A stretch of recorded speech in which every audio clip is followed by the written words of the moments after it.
Hi, fantasy fiction fans, and welcome to Myth and Magic, a fantasy writer's kit bag.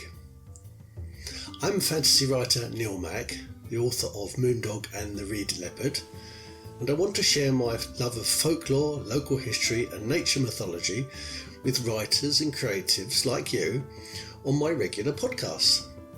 It's designed with fellow indie publishers and writers in mind, but all fans of fantasy fiction are very welcome to join in.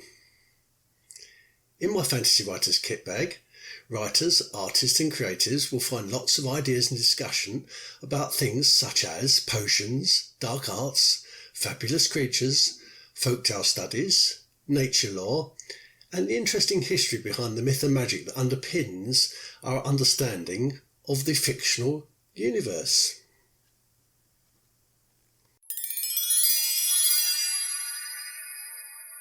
Long riders and the flits.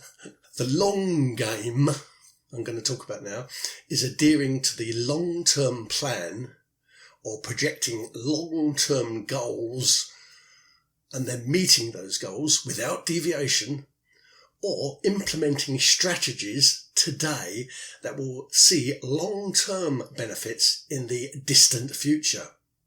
So the long game doesn't merely require vision and imagination, but it also requires a certain amount of discipline, internal discipline.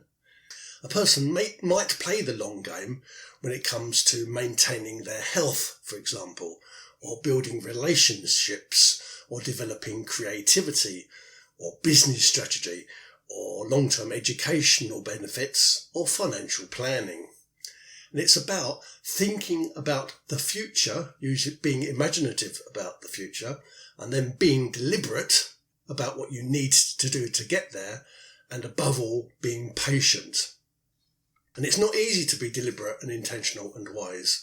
And these traits are very important if you want to successfully overcome things like, for example, long-term prison sentences or long-term illnesses, or you want to build up a very important foundation for your business or for your relationship.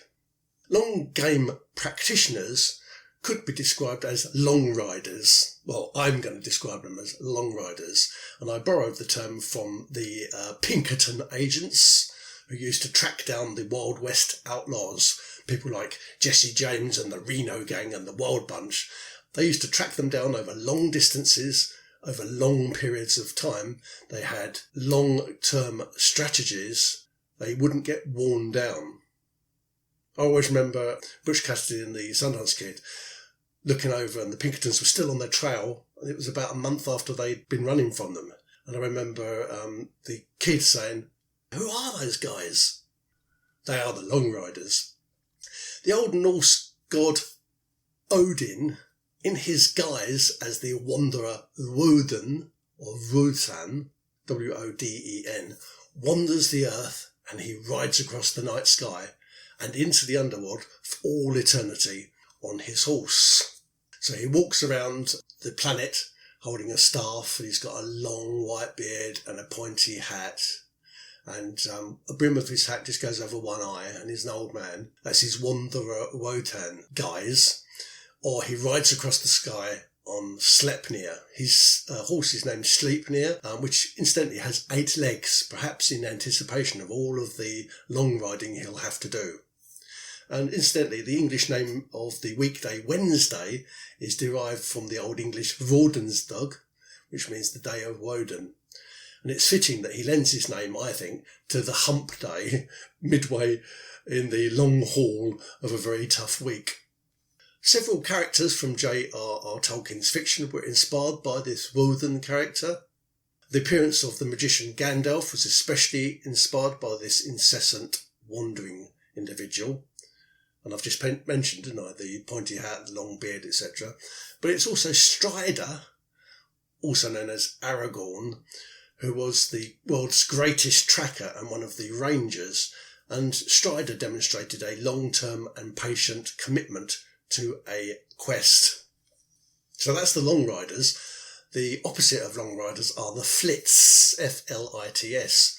These fluttering and skittering types because they flit and skitter around, live for the day, as if they have no consideration, or they don't think about the options anyway, of securing a future. So they don't really mind that they aren't working for resources, or they're not really seeking long-term opportunities. And yet butterflies, from which these individuals possibly are connected, don't actually live for a day, as we know. The butterfly stage is just part of a very long metamorphosis, and it's when this particular animal has undergone sexual maturity, and so they now need to eat, play and have sex. And these are natural impulses for the flits. They will have spent months, if not years, in dark isolation, preparing for this moment, this phase of their life. And that's why they want to come out and do all of these things. Albert Einstein was a flit, and he said, "I never think of the future, it comes soon enough." The hare is also a flit, and also the grasshopper in the Grasshopper and the Ants fable is a flit. But unfortunately for us all, it's probable that you need to be right now a long rider, because in order to beat this long-term epidemic, we're probably going to have to all play the long game. This is not a good time to be a flit, unfortunately. So it's not going to be an easy time for flitty types, and it goes against their better nature, and like I suggest, it's not their fault that they are that type of person. So good luck everyone, good luck on the long ride, and if you can, try to hold on and try to hold out. Hippocrates, the father of medicine, Mr. Hippocrates, which sounds like Hippocrates, Hippocrates, was born in around 460 BC on the island of Kos in ancient Greece. I've been lucky enough to go to the island of Kos, and I've seen his birthplace, and I've seen the first hospital, which I'll tell you about in a moment. Hippocrates is the ancient physician who is credited with coining the Hippocratic Oath, which is why it's called the Hippocratic Oath. You may have heard of it. It's still in use today, and doctors, when they have passed all their exams, they normally take the Hippocratic Oath, and I'll turn to that in a moment as well. So Hippocrates dude, is created with greatly advancing the systematic study of clinical medicine. Now it's said that Hippocrates learned his medicine from his father, Heraclides, and also from his grandfather, Hippocrates I. And Hippocrates I is said to be a direct descendant of Asclepius, who I shall turn to in a moment.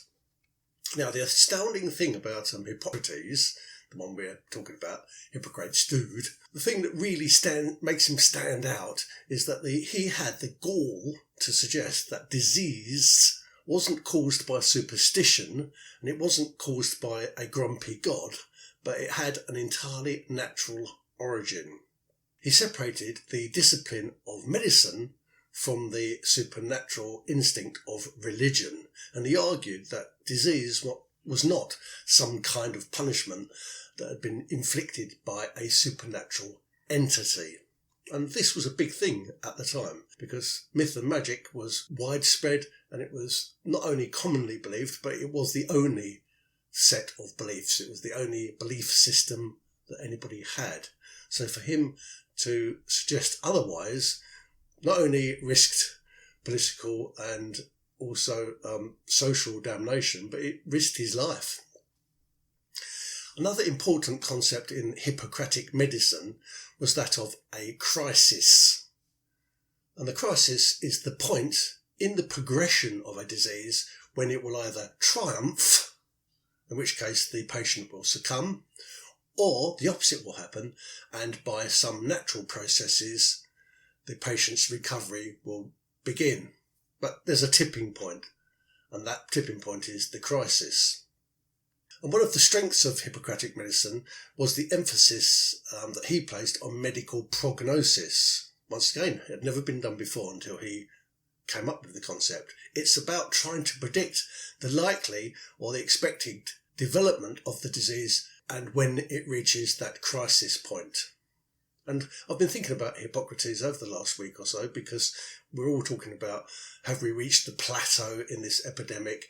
Have we reached the crisis point? And if so, then hopefully natural processes will bring about not only each individual patient's recovery, but also the recovery for the planet. And in actual fact, Hippocrates was amongst the first, if not the very first person to categorise illnesses into stages such as acute, chronic, endemic, and the phrase that we all are very familiar with at the moment, epidemic. The Hippocratic Oath, which is a set of ethics for medical practitioners, and I've just told you that when doctors have passed their exam, they normally take the Hippocratic Oath, is widely attributed to Hippocrates, although the information we now know does indicate it was probably written after his death. Anyway, the oldest known version of the Hippocratic Oath is held in the Vatican Library, and it covers principles of medical confidentiality and non-malfeasance. What it does not do, however, is include the phrase, "first do no harm." And it's thought that that line was added later, possibly by Renaissance Christians, and could even have been added to the oath in the 17th century. Now, from a myth and magic point of view, because that's what you're listening to, the Myth and Magic show, from a myth and magic perspective, it's interesting to see that this oath, the Hippocratic Oath, which is attributed, of course, to a pragmatic and liberalistic man, Hippocrates, starts with a pledge to some gods. It starts with a pledge to Apollo, the physician, Asclepius, Hygeia, and Panacea. And in fact, it also pledges an oath to all the gods and goddesses. So the first one is Apollo. Apollo was Zeus's favourite son. Zeus is the god of all gods, the almighty god. And Apollo is a major Olympian deity. He's right at the top of the leaderboard when it comes to gods, not far below Zeus. And he's the god of healing and diseases. And Apollo delivered his people from epidemics. So if you were not a Christian and if you were not following a world religion, it's maybe a good idea to say a prayer to Apollo. He's also a god who could bring about ill health, and he brought about ill health by firing deadly plague arrows at his enemies. Apollo is usually portrayed with a bow and a quiver for that reason. And in Celtic societies, he was known as the benefactor of mankind. So ancient Celtic people would pray to him to deliver them from disease and illness as well. Asclepius, who I've already mentioned, but I'm going to talk a bit about now, but Asclepius, who Hippocrates was related to, theoretically, is a hero, and he's the son of Apollo. And he's also the god of medicine in ancient Greek tradition. His daughters, he had two sons, which I'm not going to go into now. I think they were just basically consultants or gynecologists or whatever. But his daughters are Hygeia, the goddess of cleanliness, Iaso, the goddess of recuperation from illness, Acesso, the goddess of healing processes, Aegilie, the goddess of good health, and Panacea, the goddess of universal remedy. Asclepius is associated with the Roman and Etruscan god Vidiovis and the Egyptian god Imhotep, which you might have heard about or heard of if you've watched any of the Curse of the Mummy films. And Asclepius' sign is the rod of Asclepius, which you will have seen, because it's a snake entwined staff, and it remains to this day a symbol of good medicine. The story has it that Asclepius was being taught medicine by a centaur, really, Centaur, a centaur named Chiron, Chiron. And it's said that during his education, at a difficult time, when he was actually failing some of his exams, a snake climbed up Asclepius' staff and whispered into his ear and gave him an answer to a tricky question and taught him secret knowledge. And that's one of the reasons that they use a snake-entwined staff as a symbol of good medicine today. Asclepius set up some rudimentary hospitals called healing temples, and these are the most ancient hospitals known to man. And we can go and find them, so they actually literally exist. And this is one of those weird times in myth and magic where something which is legendary, Asclepius, also is something realistic, which we can go and look at. One of those Asclepions I have visited. It's the Asclepion at Kos, and it's where Hippocrates worked as a doctor. And Hippocrates is a real historical person. Well, he's a real historical person whose legend has been built up around him. And the other goddess that is mentioned in the Hippocratic Oath is Hygeia. Hygeia is the daughter of Asclepius, and she was the goddess and personification of health. And it's where we get our notions of cleanliness and hygiene from. And the symbol of the pharmacy profession, even now, is the bowl of Hygeia, which is a chalice with a snake entwined around the stem. And finally, Panacea, the daughter of Asclepius. She's the goddess of remedy, and her name is used to describe something that can be used to solve all problems. So, for example, like the elixir of life or the philosopher's stone. The universal panacea, the thing that can solve all problems, is thought to be a mystical substance. And because of that, alchemists over history have been trying to find the universal panacea. And they still haven't found it to this day, although tabloid press and what we might describe as gutter press still regularly exclaim cure all remedies, such as, for example, ginseng, which was very popular and keeps coming up as a possible remedy for everything.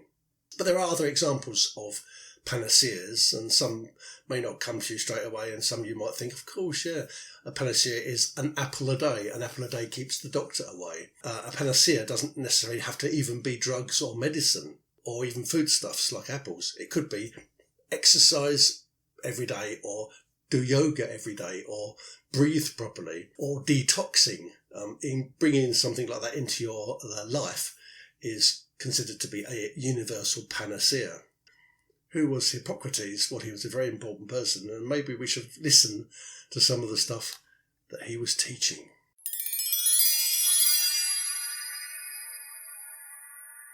What are paranormal beliefs? So this week I want to talk about paranormal beliefs and just go through some of the most commonly held ones.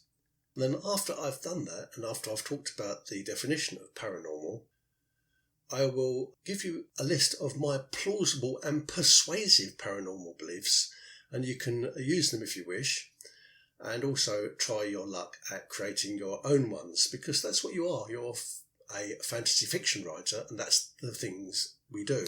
So here goes. So I'm going to start by just telling you the list of the most commonly held paranormal beliefs. And this is from a survey that was done by the Oklahoma City University in 2006. So in popular culture and folk belief, the most commonly held paranormal beliefs are, and this is top 12, starting at number 1, psychic or spiritual healing. Number 2, ESP. Number 3, haunted houses. Number 4, demonic possession. Number 5, ghosts. Number 6, telepathy. Number 7, extraterrestrials have visited Earth. Number 8, clairvoyance and prophecy. Number 9, mediumship. Number 10, astrology. Number 11, witches. And number 12, reincarnation. And the Sci-Fi Channel, just to add to that list, the Sci-Fi Channel also did their own little mini-survey, and they found that over 2/3 of the population of the United States reported having at least one of those paranormal experiences. And a slightly earlier report, also conducted by the Sci-Fi Channel, suggested that over half of the public thought that UFOs were real craft, and almost half were convinced that aliens had visited Earth at some stage. Now, and to interpret what we're talking about here, we must acknowledge that it implies the world we experience on a daily basis is most often normal, but sometimes there is something else, and I'm using scare quotes here, that lies alongside this normality and sits above our understanding of normality. And so paranormal, that's what it means. Para is the ancient Greek word for sitting alongside or above or beyond, and normal means common or average.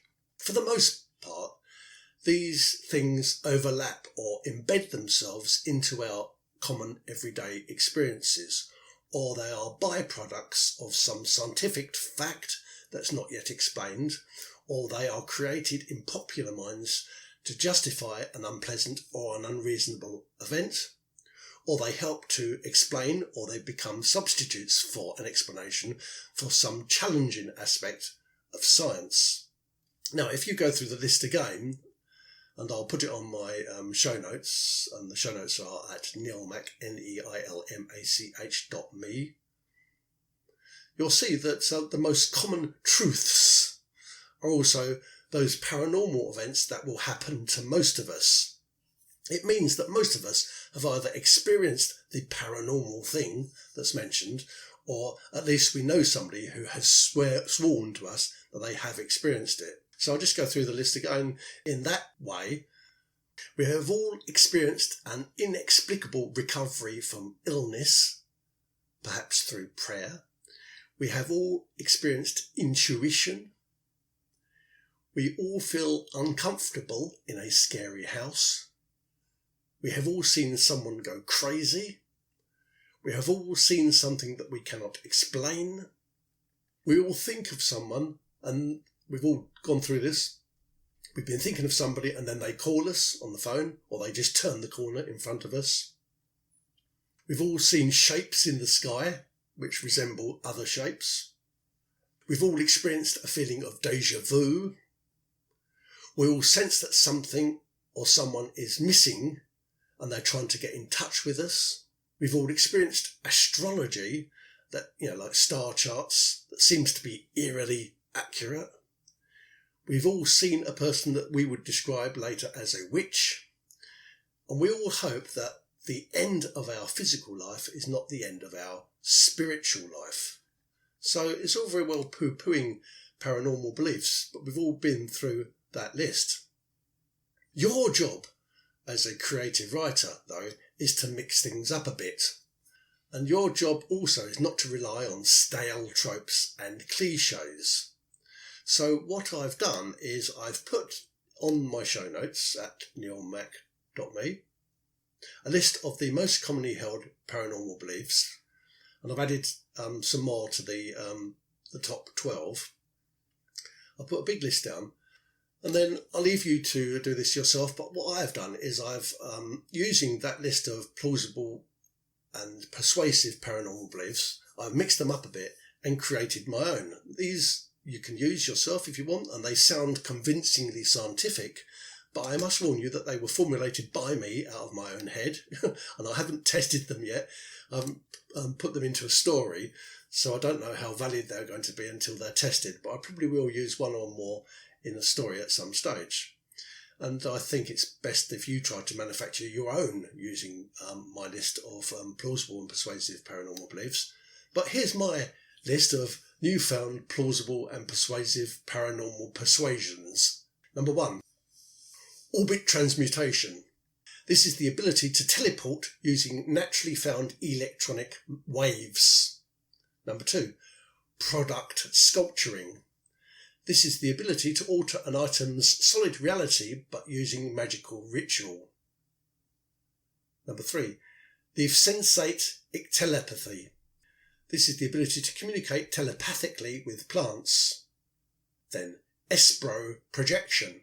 This is the ability to project the spiritual body into another dimension, leaving the physical body in the present one.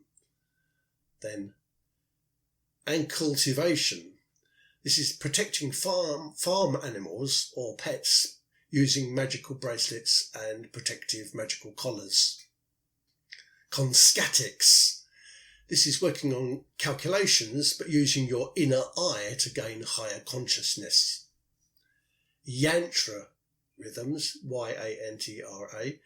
This is the psychoscopic connections with beings from other dimensions using rhythmic cycles.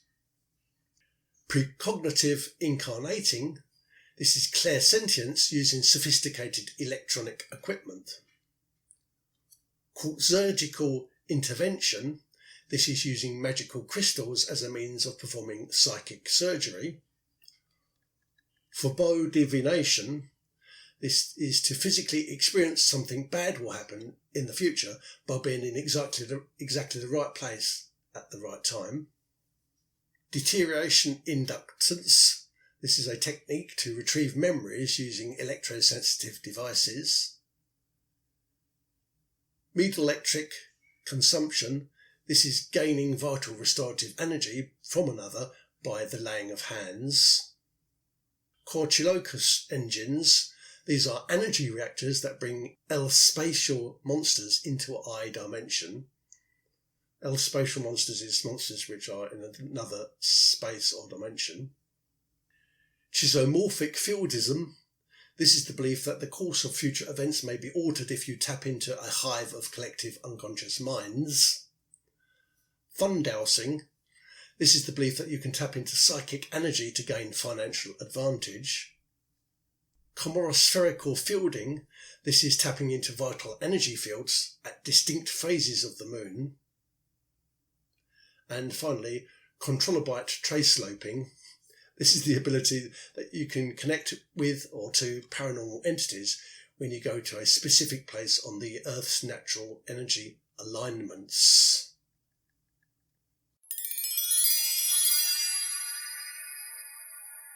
What is a dragon?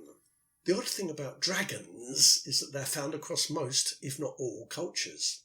And I always think, isn't it a bit weird, isn't it a bit strange that independently, it seems, societies across the world have conjured up such a curious creature into a folk memory? The answer to this is that some anthropologists have suggested that it's because humans, like other great apes, have inherited instinctive, life-saving reactions to snakes, large cats and birds of prey. And they point to studies that have suggested that 39% of people are scared of snakes. And this is true even in areas where snakes are rare or even unseen, such as Ireland. And the fear is especially prominent in children who have yet to learn about the dangers of snakes or the mythologies of dragons.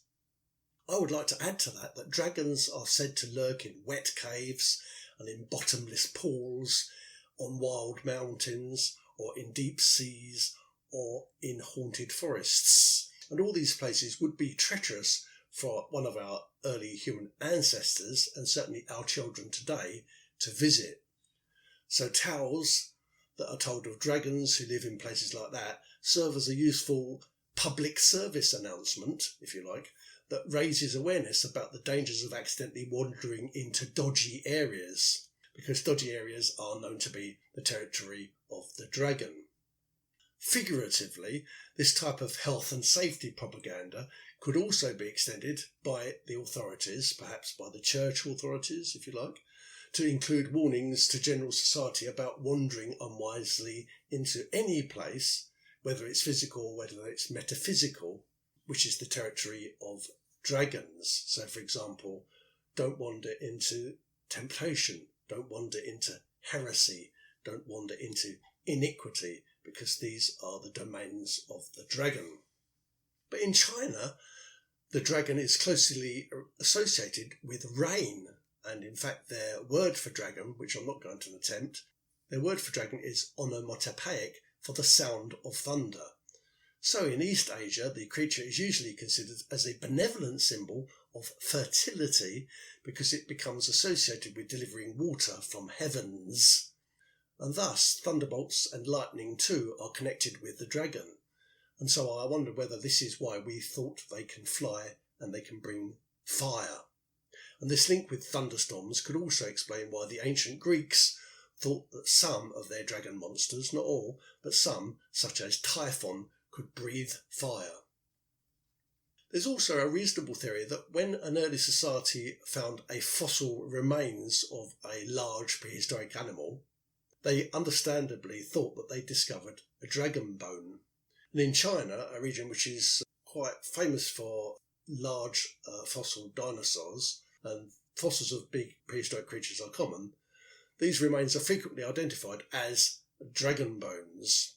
And it's important to add a note of caution to this theory, though, and that is that dragon stories flourish around the world, even in places that have little or no fossil remains. For example, Scandinavia has many, many stories about dragons, but is considered to be devoid of big fossils. The earliest attested reports of draconic creatures that resemble giant snakes are first described in the cradles of civilization from the very earliest Mesopotamian, Egyptian and Babylonian cultures.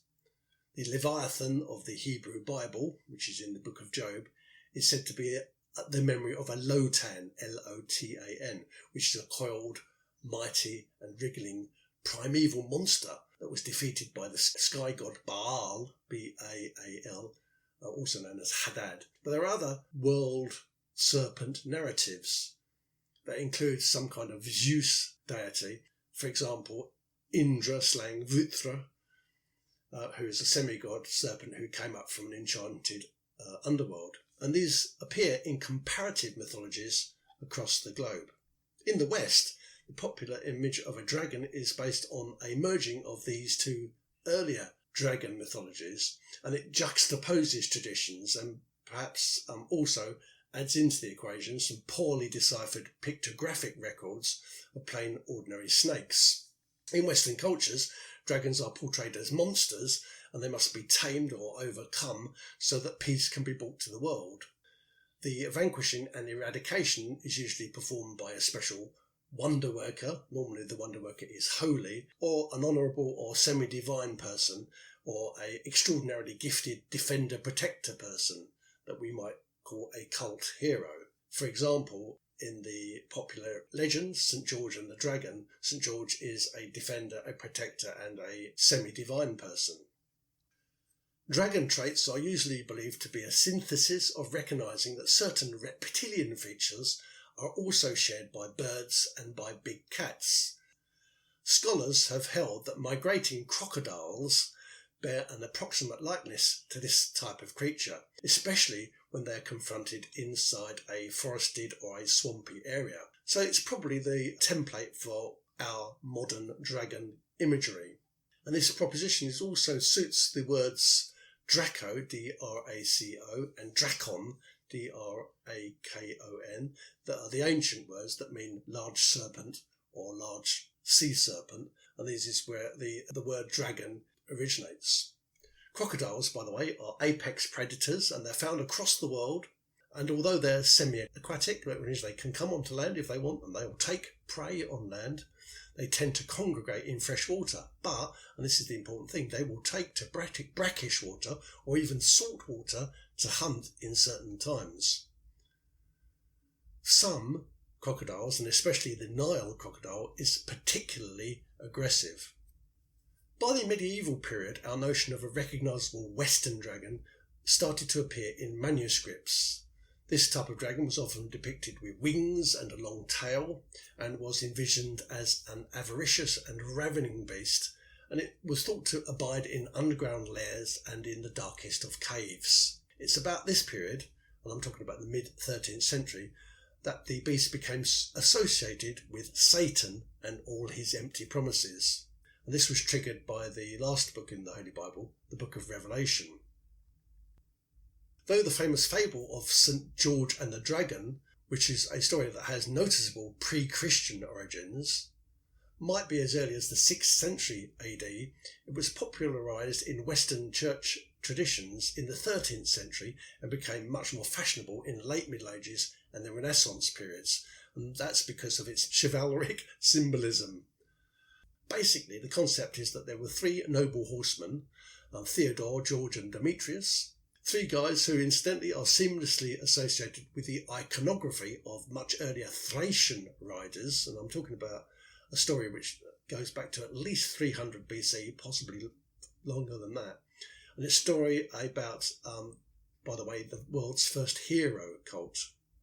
Anyway, Theodore, George and Demetrius rode off to fight in a conflict between light and darkness. These three horsemen overcame evil, and evil was represented as a dragon. The Christianization of the ancient Thracian horseman iconography can be traced to Cappadocian cave churches, where 10th century frescoes have depicted military horse-riding saints confronting many-headed serpents. And it's worth mentioning that nobody is sure if it was Demetrius or Theodore or George who destroyed the dragon, because they're all equally as brave, and nobody actually can explain why George, out of the three, seems to get all the credit. But let's go into who George was. George of Lydda, Lydda, is a Cappadocian Greek from Anatolia. So this area is what we're talking about, modern Turkey, next to the Black Sea. And George of Lydda was a member of the Praetorian Guard for the Roman Emperor Diocletian. But he was decapitated, he was martyred, for refusing to recant his Christian faith in about 300 AD. The dragon bit of the story was added much later, and we think it was added in about the 11th century. Tradition has it that a ferocious dragon was causing panic in the city of Cyllene in Libya when St. George arrived there. To prevent the dragon from devastating the city, the people of the city had been giving the dragon 2 sheep a day to shut it up. But when they'd run out of sheep, they were forced to sacrifice humans in the place. The human to be sacrificed on the day that George arrived was the king's own daughter. It was her turn to be sacrificed to the monster. St. George wasn't going to let this happen, so he went off and he saved the girl by killing the dragon with his spear. And apparently the king was so grateful he offered George great treasures as a reward. But George rejected all of these monetary rewards. In fact, he said they should be given to the poor. And he said he needed no other reward other than saving the life of the girl and killing the dragon. The people of the city were so amazed by all of this that they immediately wanted to be baptized as Christians. Due to the insertion of a princess into this story of redemption, it's a story actually of spiritual redemption, but with the addition of a princess. Because of the romantic element, the legend became a very popular medieval romance tale. And St. George, this St. George, the one I'm talking about, Cappadocian from Anatolia, was taken up by Crusaders, and he became a symbol of military strength in an effort to take back the Holy Land from Islamic rule. And this was when the chivalric orders started, for example, the Knights of St. George. The oldest order of St. George, by the way, was instituted by King Charles I of Hungary in 1326. But the most noble order of the Garter, which is the most senior order of knighthood in British history, and is the one we associate with the big Red Cross, not only on the flag of England, but also on the Red Cross ambulances and Red Cross on their breastplates, etc., was instituted by Edward III of England in 1348. The Order of the Garter is dedicated to the image and the arms of St. George. But back to dragons, the beasts became popular in medieval heraldry straight after the Edward III, and originally heraldic dragons were depicted with any number of legs, but soon academics decided that they should start being a bit more scientific about it. So in heraldry, anyway, to distinguish between a dragon, which had 4 legs, they invented a thing called a wyvern, W-Y-V-E-R-N, which had 2 legs. You'll see both in heraldry. Wyverns were normally associated with savagery and enviousness and the plague. So if anybody wants to kill a wyvern right now, if we have a crusader out there who'd like to kill a wyvern, this is a good time to act. And another animal which is associated with wyverns or with dragons is the cockatrice, C-O-C-K-A-T-R-I-C-E. And this is supposedly born when a serpent hatches an egg that might have been laid on a dunghill by a rooster. And a basilisk, which you would have come across in the Harry Potter stories, a basilisk is a serpent with the head of a dragon on its tail. The dragon bit on the tail was laid there by a toad.